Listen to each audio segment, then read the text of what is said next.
شام کا بندہ آ گیا حضرت عمر کو ملنے، اس نے آتے ہی پوچھا تمہارے بادشاہ کا محل کہاں؟ انہوں نے کہا جی ہمارے بادشاہ کا محل نہیں ہوتا، ہمارے ہاں لوگوں نے سمجھ لیا نا کہ روب شاید کپڑوں کا ہوتا ہے، روب شاید گاڑیوں کا ہوتا ہے، بنگلوں کا ہوتا ہے، بہت بڑی کوٹھی کا روب ہوتا ہے۔ اور نہیں بھائی، روب تو بندے کے کردار کا ہوتا ہے،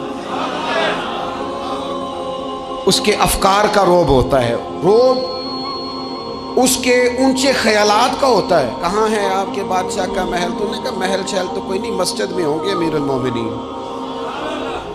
بندہ کہتا ہے میں سوچ میں پڑ گیا کہ جس کے نام سے میرا بادشاہ کانپتا ہے وہ مسجد میں ہوگا، گن مین ہی کوئی نہیں، ہٹو بچو ہی کوئی نہیں، ادھر ادھر ہی کوئی نہیں، پہرے دار ہی کوئی نہیں۔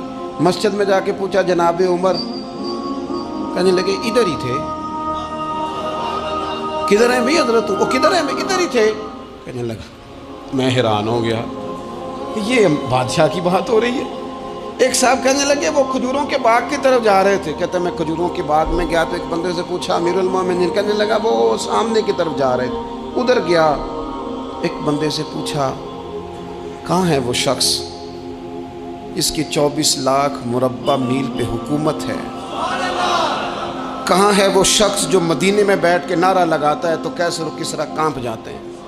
وہ بندہ کدھر ہے کہ جس کی بات جگہ جگہ ہوتی ہے، جس کا تذکرہ سنا ہے کہ اسے دیکھ کے شیطان بھی رستے بدل جاتا ہے؟ انہوں نے کہا وہ دیکھ رہے ہو کھجور کے درخت کے نیچے کنویں کے ساتھ مٹی کا ڈھیلا تکیے کی جگہ رکھ کے وہ جو تامت باندھے کرتا پہنے سویا ہے وہی تو فاروق اعظم ہے۔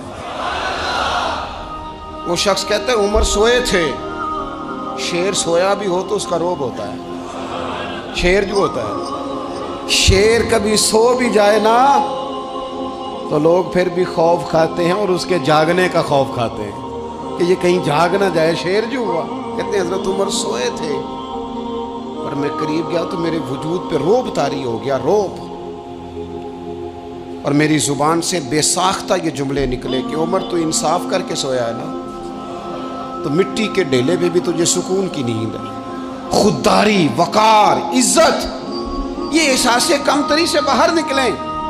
ہم نے اپنے بچوں کو مسل ڈالا ہے، وہ تسی ماڑے دے بچے ہو، تسی تو نہیں نہ آگے جا سکتے، وہ اسی غریب لوگ کا بیٹے تو فلانے کے ساتھ نہ جایا۔ ہم نے اپنے بچوں کی خواہشات تباہ کر دی، کمزور کر کے رکھ دیا، انہیں بار بار سکھایا ہم نے۔ خوددار تھا وہ باپ جس کی تھوڑی سی آمدن تھی پر وہ گرمیوں میں اپنے پتر سے کہتا تھا پتر بڑھولے میں دانے ڈال دیے ہیں، تمہاری ماں نے مرتبان میں اچار ڈال دیا ہے، لو اب ساری گرمیاں پرواہ کوئی نہیں۔ وہ خوددار لوگ تھے، لیکن آج یہ دین غالب ہونے کے لیے آیا ہے، مسلمان نے غالب ہونا ہے۔ یہ تھوڑا اپنی ذات سے اٹھ کر جب سوچے گا نا، بڑی بات کرے گا، بڑی سوچ پیدا کرے گا، بڑا اس کا مزاج ہوگا، کھلا اس کا دل ہوگا، تو پھر نا یہ ذرا سر اٹھا کے جیے گا۔ قرآن مجید کی جو آیت کریمہ میں نے تلاوت کی، اللہ کریم نے فرمایا هو الذی ارسل رسولہ بالہدی ودین الحق، فرمایا وہ قادر مطلق ہے جس نے اپنے رسول کو ہدایت اور حق دے کے بھیجا ہے۔ دو چیزیں دے کے بھیجا ہے، ہدایت اور حق۔ کتاب ہدایت اور حق حضور لے کے آئے۔ کس لیے بھیجا ہے؟ کہ نیرا تسبیح پڑھیں اور سو جائیں، نیرا جناب عبادت کریں اور آرام کریں، نیرا جناب تلاوت کریں اور آرام کریں، نہ۔ هو الذی ارسل رسولہ بالہدی ودین الحق، وہ رب ہے جس نے اپنے نبی کو، اپنے رسول کو ہدایت اور حق دے کے بھیجا ہے۔ کیوں؟ کہ لیظہرہ علی الدین کلہ، تاکہ اس دین کو تمام دینوں پر غالب کر دے، اس کو غالب کرے، ہر دین پر یہ دین چھا جائے۔ وَلَوْ كَرِهَ الْمُشْرِكُونَ، اگرچہ مشرکوں کو یہ بات بری ہی لگے، نا پسند آئے، کسی کو نہیں آتی، لیظہرہ علی الدین کلہ، یہ دین غالب ہونے کے لیے آیا۔ غالب، تو نماز بھی پڑھ، عبادت بھی کر، لیکن یہ بھی خیال رکھ کہ دنیا میں نماز والے نبی کا نظام بھی قائم کرنا ہے۔ تیرے پاس میری مسجد نہیں ہونی چاہیے، حکومت بھی ہونی چاہیے۔ مسلمان کے ہاتھ میں نری تسبیح نہیں ہوگی، یہ انان حکومت بھی چلائے گا، اس کے اندر خودداری ہوگی۔ حضرت عمر تہجد بھی پڑھتے تھے اور سویرے حکومت بھی کرتے تھے۔ حضرت صدیق اکبر ساری رات مدینے والے کی یاد میں رویا بھی کرتے تھے، اور صبح اٹھ کر تلوار لے کر نبی پاک علیہ السلام کی ختم نبوت کے منکروں کے خلاف جہاد بھی کیا کرتے تھے۔